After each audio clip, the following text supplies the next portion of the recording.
were there corrections requested after the project was approved.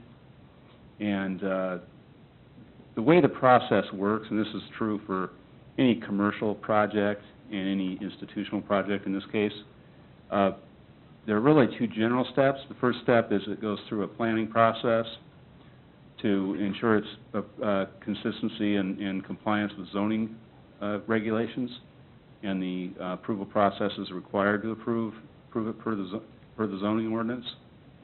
In this case, that was site plan review, and that was approved at the December 17th meeting of the Planning Commission.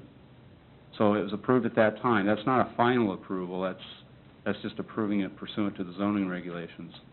Then after that, there's a building permit required to make sure it complies with building codes, and those are more related to life safety. So those are a little different, but they're mostly related to the construction of the building itself and not so much the overall site. The building permit application was submitted on December 26th, and what we try to meet as a standard, as a performance standard for commercial building permits, is to respond with any requests for clarifications or corrections within 2 weeks.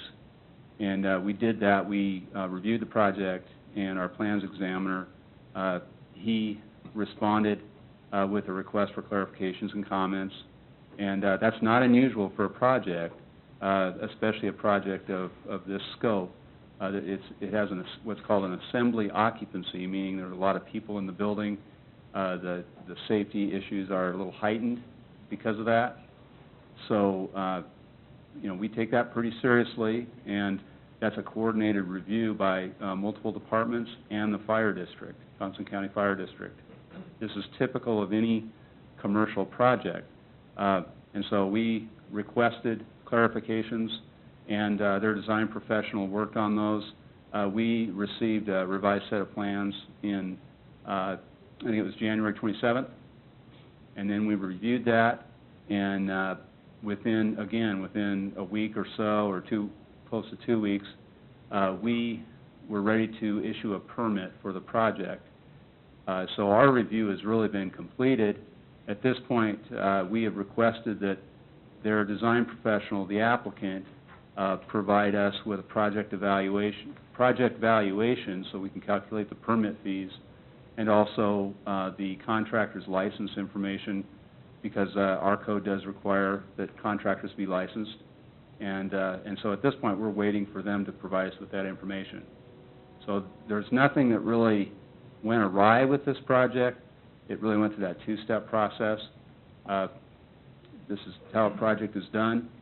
If there's any time that elapsed, a considerable amount of time that elapsed, it was between, I'd say, January 3rd and January 27th, at which time the design professional was gathering their information and responding to our request for clarifications.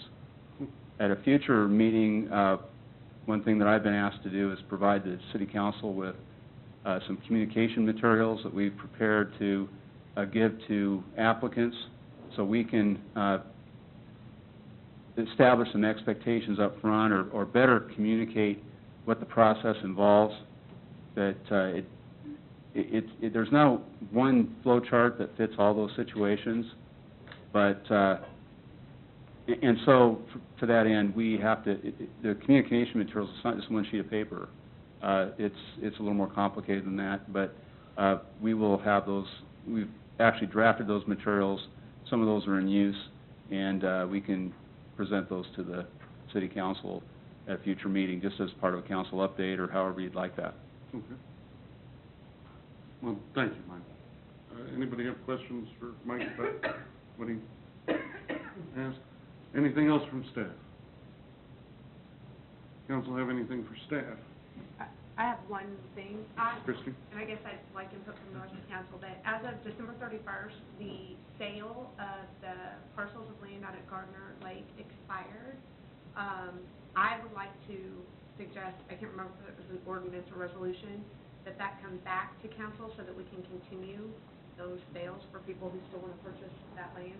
Yeah, I was kind of concerned about that as well. I don't know if that was well communicated to the folks out of Gardner Lake, and some of them were trying to get money together to complete those sales, and were caught unawares on that. So, yeah, well, I would not be averse to opening up that window. Okay, okay. I would agree too. I was on that actual working committee when we did this. I might be one of the few people left, I think, that was on it. And I honestly didn't remember that it was like gonna end forever in 2013. I thought it was gonna, the value, the square foot price was gonna be reevaluated, but I didn't realize it was gonna be terminated. And I have a feeling the others probably thought the same that I did. So I think it'd be good to have it revisited and new ordinance or new resolution or whatever it takes. Yeah, yeah. So we will get a new appraised value on those, because in the past, I think we've used the same appraiser. Might be good to get a second Okay. look. That's what you'd like us to do. If- Go ahead. If I could add that, we told the residents out there, some of the sales we knew wouldn't be final by December 31st, so if it was in process, they'd hired a surveyor, had done some legwork up front, that we'd still process those after December 31st at that old rate. But anything that would take after January 1, that was something we need to relook at. Okay, thank you. So we can get on that. Yes, we will look at it, and I can't commit a time at this point because we'll need to find out, particularly if we're going to look at an appraisal, we'll need to find out what it's going to take for them to put it together, but we'll certainly start on the process for you. Okay. Anybody else have, I've got one item, the second, I guess, the lighted panel that sits on I-35 right before you get off on Gardner Road. Mhm. I think, is that one, both of them are owned by KDOT, the one that's closer to Olathe and then the second one. But the second one, the screen has been tilted away from the highway now, so it's hard to believe the wind would do that, but I'm sure KDOT doesn't want us to use the exit, and might pay to notify them to turn the screen back so the truckers can see where the notice not to use the Gardner exit. anyone else? I have one very little thing. I wondered, because we're not getting the full package printed out for the meeting, which actually I think is fine, we've got our laptops available. I'm wondering though if it might be possible to have a form that just have the staff recommendations for the motions themselves, because the wording's different on the agendas than it is actually on the staff recommendations. Sure. It's not as easy quite to hunt it down by laptop. I'd rather have it readily available. Okay. And it just We can needs do to be that. the summary of the staff recommendation for each new business item. I would be in favor of that as well. It gets a little confusing on occasion. Yeah. Okay. Anybody else okay with that?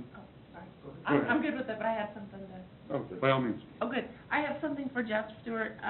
Gardner Parks and Rec put on the daddy-daughter dance this past weekend, and I was lucky enough to volunteer most of the day, Saturday and Saturday evening, and it was a spectacular event, and Gardner Parks and Rec deserves some kudos, because everybody was happy. It was just the dads and the daughters, and it was just a great event, so thank you.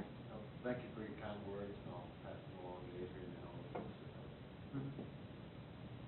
Okay, I've got one item as well. It's from the, I received some correspondence from the Government Finance Officers Association.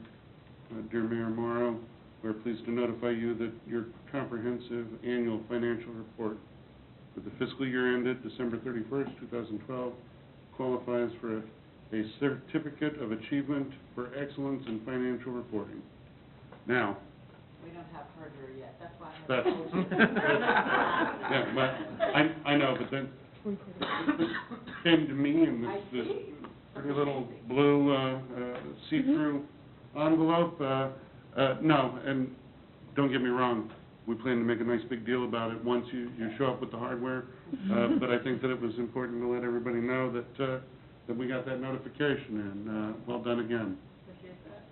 Staff, All right. accolades to staff. Yeah. Anyone else? All right, let's talk about executive session. I move that we recess into executive session to discuss personnel matters related to non-elected personnel, specifically regarding the city administrator position, beginning at 8:32 p.m. and ending at 8:47 Second. p.m.